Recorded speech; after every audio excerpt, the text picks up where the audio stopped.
बिस्मिल्लाहिर्रहमानिर्रहीम। आज का हमारा topic voltaic cell. Voltaic cell is second type of electrochemical cell.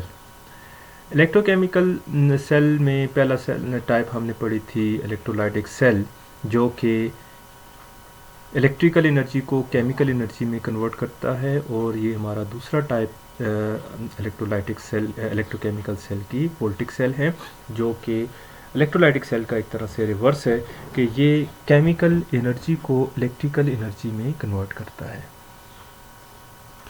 और दूसरे लफ्ज़ों में हम ये कह सकते हैं कि केमिकल रिएक्शन होता है और उसके नतीजे में इलेक्ट्रिसिटी प्रोड्यूस होती है।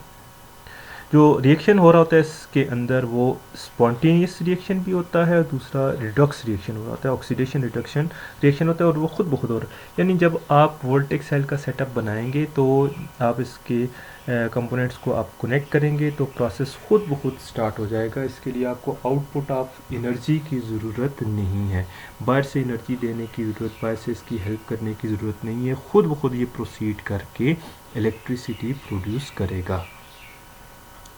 ये इसलिए हम कहते हैं ये स्पॉन्टेनियस सेल है।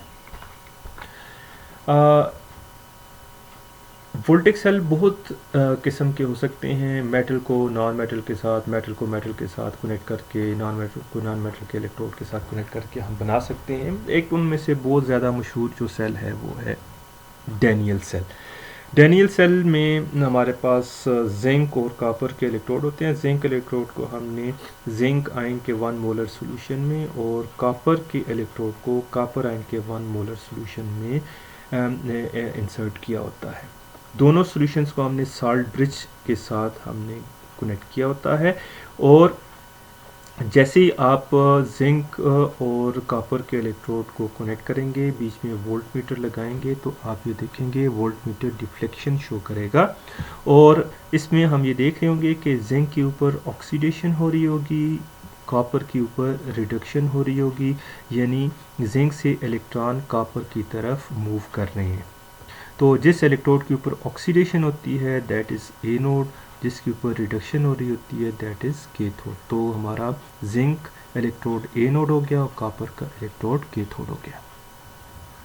अब ये स्टार्ट में भी मैंने आपको बताया था कि जब हम किसी भी इलेक्ट्रोड को उसी के आयंस के सॉल्यूशन में इन कांटेक्ट रखते हैं तो एक पोटेंशियल का डिफरेंस क्रिएट होता है, और उसमें ये हो सकता है कि इलेक्ट्रोड पॉजिटिव हो जाए, ये भी हो सकता है कि इलेक्ट्रोड नेगेटिव हो जाए। तो जब हम जिंक उसी के आयन के सॉल्यूशन में इंसर्ट करते हैं तो जिंक का इलेक्ट्रोड नेगेटिव हो, क्योंकि ज़्यादा एटम इलेक्ट्रॉन छोड़कर सॉल्यूशन में चले जाते हैं, और जो सॉल्यूशन में से आयंस इलेक्ट्रॉन गेन करने के लिए इसके ऊपर कलेक्ट होते हैं वो कम होते हैं।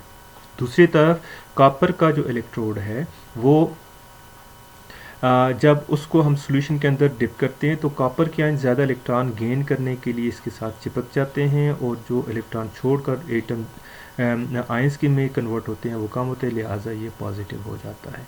जब इन दोनों को हम कनेक्ट करते हैं तो नेगेटिव इलेक्ट्रोड से इलेक्ट्रॉन पॉजिटिव इलेक्ट्रोड की तरफ मूव करना शुरू कर देते हैं, और जो जिस फोर्स के साथ मूव करते हैं उसको इलेक्ट्रोमोटिव फोर्स या सेल पोटेंशियल कहते हैं।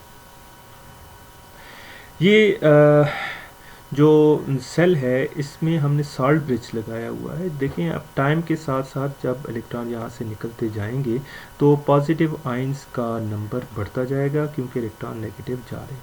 और यहाँ पे जब हम इलेक्ट्रॉन को कलेक्ट करते जाएंगे तो उससे नेगेटिव यानी सल्फेट आयन का नंबर कॉपर आयन के मुकाबले में ज़्यादा होता जाएगा, क्योंकि कॉपर के आयंस न्यूट्रलाइज हो रहे हैं, और इस वजह से solution as a whole negative और ये वाला solution as a whole positive होता जाएगा।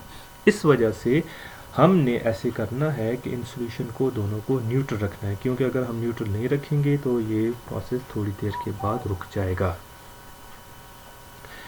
तो इस मकसद के लिए हमने साल्ट ब्रिज लगा दिया है, और साल्ट ब्रिज जो है इसमें आम तौर पर एक साल्ट होता है जिसमें केटाइन और एनाइन का सेम ट्रांसपोर्ट रेट होता है, जैसे पोटाशियम क्लोराइड है।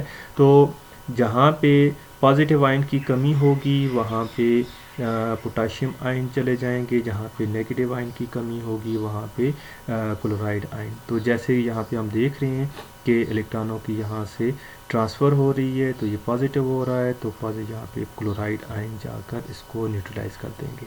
यहाँ पे जो है नेगेटिव आयन एक्सेस में आ रहे हैं, तो पोटाशियम आयन आकर इसको न्यूट्रलाइज करते जाएंगे। तो इस तरह से ये दोनों सोल्यूशन न्यूट्रल रहेंगे और प्रोसेस चलता रहेगा। अब इस सेल का पोटेंशियल, सेल पोटेंशियल क्या है? तो सेल पोटेंशियल जो है हमने पहले भी पढ़ा था, चूँकि ये स्टैंडर्ड, यहाँ पे देखें ये स्टैंडर्ड कंडीशन है, 1 मोलर सोल्यूशन है, 25 डिग्री सेंटीग्रेड अगर हम टेम्परेचर लें, तो इसका जो इलेक्ट्रोड पोटेंशियल होगा, इसका इलेक्ट्रोड पोटेंशियल होगा, वो स्टैंडर्ड इलेक्ट्रोड पोटेंशियल होगा। इसलिए तो जो सेल पोटेंशियल है, इसको फाइंड करने के मैंने पहले भी बताए थे दो तरीके जो आमतौर पर इस्तेमाल होते हैं। एक ये है कि जो सब्सटेंस रिड्यूस हो रहा है उसका रिडक्शन पोटेंशियल, और जो सब्सटेंस ऑक्सीडाइज हो रहा है उसका ऑक्सीडेशन पोटेंशियल, इन दोनों को जमा करते हैं। या जो सब्सटेंस रिड्यूस हो उसका रिडक्शन पोटेंशियल, और जो सब्सटेंस ऑक्सीडाइज उसका रिडक्शन पोटेंशियल को माइनस करते हैं। तो यहाँ पे देखें, कॉपर चूँकि रिड्यूस हो रहा है उसका रिडक्शन पोटेंशियल हमने लिखा, जिंक जो है वो ऑक्सीडाइज हो रहा है उसका ऑक्सीडेशन पोटेंशियल, इन दोनों को हमने सम अप कर दिया। या हम कॉपर को रिडक्शन पोटेंशियल और जिंक का भी रिडक्शन को हमने डिफरेंस ले लिया। आंसर दोनों केसेस में एक जैसा ही आएगा, और यही आप एक्सपेरिमेंटली देखेंगे, जब इनको कनेक्ट करेंगे तो सेम आंसर आएगा।